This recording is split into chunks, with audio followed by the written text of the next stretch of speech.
Si me lo permitís, hoy me gustaría contaros una historia, un cuento. Así no aburro tanto. Lo que sí que me gustaría dejar claro es que no es ningún ataque frontal hacia ninguna institución ni hacia nadie. Solo es con intención de reflexionar sobre muchas cosas, sobre la vida, sobre modelos televisivos y sobre otras cuestiones que van a ir saliendo, ¿de acuerdo? Permitís que coja mis ojos. Érase una vez una cadena de televisión que decidió contratar los servicios de alguien muy conocido en la prensa rosa de nuestro país, entre otras cosas porque se acababa de divorciar, de separar de la que había sido su mujer durante los últimos años, una mujer muy conocida porque era la hija de una gran cantante de este país, así que formaba parte de una de las sagas familiares españolas más importantes. Bien, esta cadena decide contratar los servicios de esta persona, en un principio para que exponga su versión de esta tormentosa relación sentimental en un determinado programa o por diferentes platos de televisión, porque la historia va evolucionando a lo largo de los años y esta persona se va consolidando por diferentes butacas de estos platós, diferentes programas también del mismo grupo, explicando su versión de una historia tormentosa en la que hay prácticamente de todo, ¿no? Celos, infidelidades o supuestas infidelidades, supuestos maltratos, hijos que no quieren saber nada de su madre, en fin, quedaría para cualquier novela. Con el paso de los años, esta persona se afianza dentro del grupo, ya no solo como colaborador, sino que participa de los realities que la misma cadena y el mismo grupo impulsan a través de sus canales. La versión que él va contando en todos estos espacios, en todos estos escenarios, no solo es comprada por muchos otros colaboradores, periodistas y trabajadores de la casa, sino que estas mismas personas en determinados momentos se creen con el derecho de coger las armas y ejercer también de francotiradores, entendiendo lo que es una defensa también de su versión, que no deja de ser atacar a la otra parte, en este caso la exmujer de esta persona que se ha fichado. De forma que en el imaginario colectivo se contribuye prácticamente entre todos a formar parte pues de una etiqueta hacia esa persona que la define como una mala persona, una mala madre, una persona que no quiere saber nada de sus hijos, una persona que ha hecho lo imposible para querellarse contra el que abra la boca, que controla, que ejerce cierta presión mediática, etc. Esto hasta el día de hoy.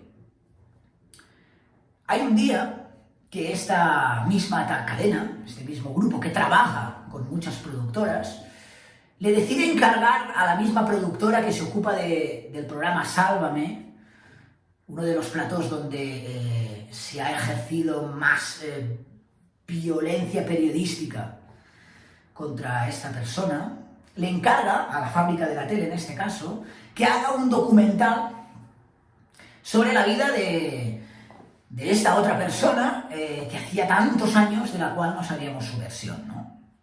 Es decir, yo no sé si es porque curiosamente se cumplen este año 25 años de la boda de Antonio David o Rocío Carrasco, pero hay un día en el que se decide, oye, vamos a hacer este documental, evidentemente con el beneplácito de la otra parte, y hablaremos de los emolumentos. Bien, la fábrica de la tele se encarga paralelamente de hacer este documental, un documental evidentemente con diferentes capítulos y que no se construye en un día, ni en dos, ni en un mes. Se construye en mucho tiempo. Es decir, esta es la historia de una productora que es la misma que algún programa de televisión de la cadena, que es conocedora de la historia mucho antes de que se emita. Y a pesar de ser conocedora de esta historia que ahora se denuncia públicamente, se decide no hacer nada y hasta el último momento seguir contando con todos los testimonios como cebo para dar paso a la proyección del documental. Érase una vez una cadena, un programa, que tras la difusión de ese documental y ver pues las reacciones mediáticas, políticas y sociales que había tenido, decide prescindir de esa persona a la que durante tantos años se había alimentado, se había cobijado en esos mismos platós, a la que durante tantos años se había dado veracidad a su parte de la historia y a la que de tantos años se había hecho, pues muchos colaboradores y profesionales se habían hecho cómplices comprándole esa versión y atacando también directamente a esa parte. Ese día se decide terminar con esa persona, a pesar de que hace muchos meses que ya se sabía el relato que iba a contar Rocío Carrasco. Esta es la historia de un programa o programas de televisión que, expulsando a esta persona, en este caso Antonio David, decide hacer un juicio en un plató de televisión paralelo al que allá se había hecho en unos tribunales, con la diferencia de que los tribunales, en este caso el juzgado de violencia de género, habían desestimado la querella de Rocío Carrasco por supuestos malos tratos, no se abrió ni una vista oral, pero en el plató de televisión, indirectamente o directamente, se ejerce esa sentencia declarando que Antonio David es culpable, y no solo eso, sino que se le cuelga de manera ya permanente, diría yo, la etiqueta de maltratador, después de que, insisto, la justicia, que nos puede gustar más o menos, podemos creer más o menos en ella, pero es el único organismo capacitado al final para dictaminar una sentencia de este tipo. ¿Por qué? Porque si no, lo que nos puede suceder es que demos veracidad a relatos que al final no sabemos si son ciertos o no.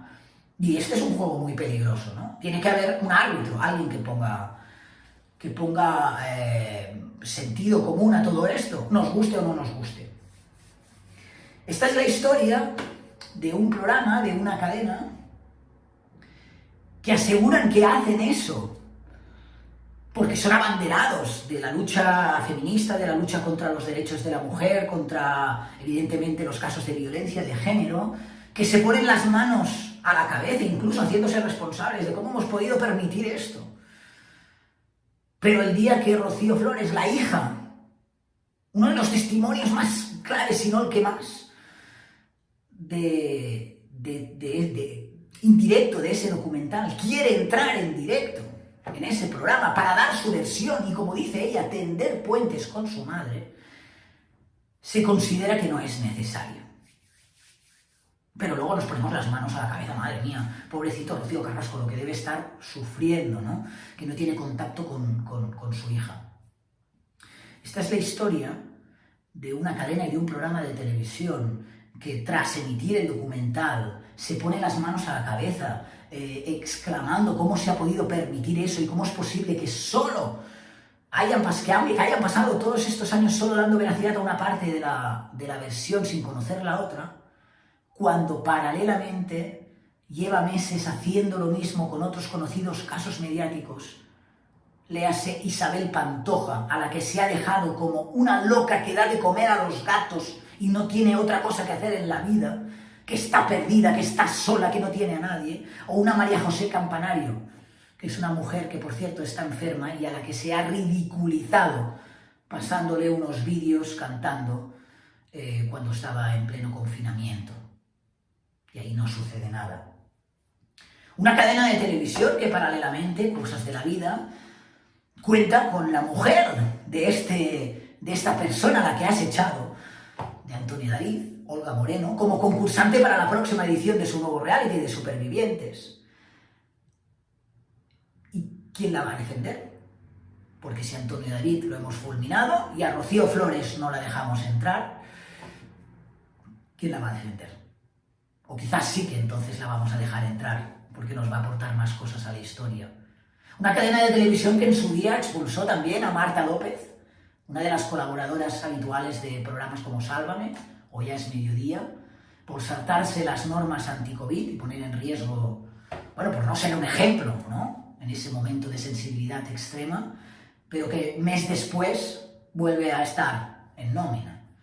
Así que, siguiendo esta historia, que nadie se extrañe que Antonio David vuelva antes del verano. Una cadena de televisión que tiene un programa de los más conocidos en el que se produce una supuesta violación con un desgarrador testimonio de la chica que la ha sufrido, asegurando que en ningún momento se dejó de grabar, a pesar de que ella estaba supuestamente ebria o estaba en un estado que no podía reaccionar. Este caso está en manos de la justicia, así que no me voy a explayar ni mucho menos, pero que es la misma cadena que no he visto que dedicara tantos minutos en estos mismos programas a defender este caso, insisto, de una mujer maltratada ante cámaras y donde supuestamente hubo una inacción. Ya veremos qué responsabilidades dictamina finalmente la justicia. En definitiva, un cuento para no dormir. Todos los cuentos tienen moralejas. Yo no soy de hacer muchas moralejas, a mí me gusta más la reflexión. La primera reflexión que lanzo es dura, aviso, es dura, pero creo que es el momento de hacerla.